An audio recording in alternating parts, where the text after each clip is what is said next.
Friend দেখো আমার রান্না প্রায় শেষ। এই যে আমি আলু কচু ভাজা করছি রুটির সাথে। রুটিও হয়ে গেছে, ওকে দিয়েও দিয়েছি। তো দেখো রান্নার পরে কড়াইয়ের কি অবস্থা দেখছো। তো এই কড়াইটাকে কি ঠিক করা যায় একটা বুদ্ধি করি, চলো।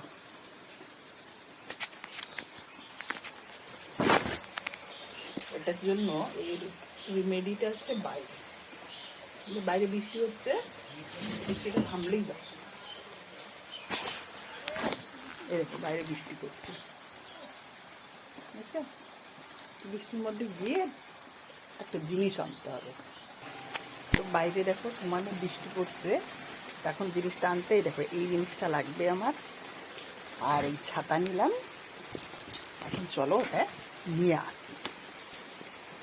তো দেখো একটুখানি মাটি লাগবে, এখান থেকে আমি একটু মাটি খুঁড়ে নেব। আরেকটা জিনিস লাগবে, তো দেখো একটুখানি মাটি নিয়ে নিলাম, আর কটা আম পাতা নিয়ে নেবো। এখানে দেখি ছোট্ট ছোট্ট একটা ছোট্ট এখানে আমের আঁটি ফেলেছিলাম, দেখো ওটা থেকে গাছ বেরিয়ে গেছে। তো দেখো মাটিটার মধ্যে অনেকগুলো সার্ফ মিশিয়ে দিলাম, সার্ফ মিশানো হয়ে গেল।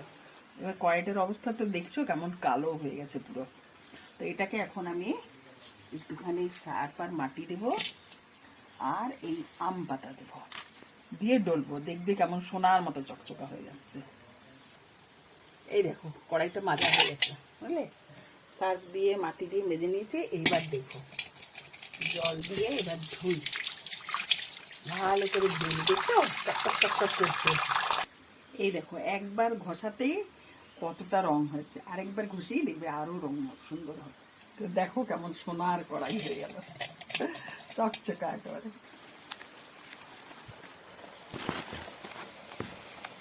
তো দেখো আমার দুটা কড়াই সোনার মতো হয়ে গেছে। রান্না করার পর কেমন কালো হয়ে গেছিল, এই দেখো একদম ঝকঝকে হয়ে গেছে। এখন এর মধ্যে আমি বড়া ভাজবো। আর ছোলার ডাল ভিজিয়ে রেখেছি, এখন বড়া করব।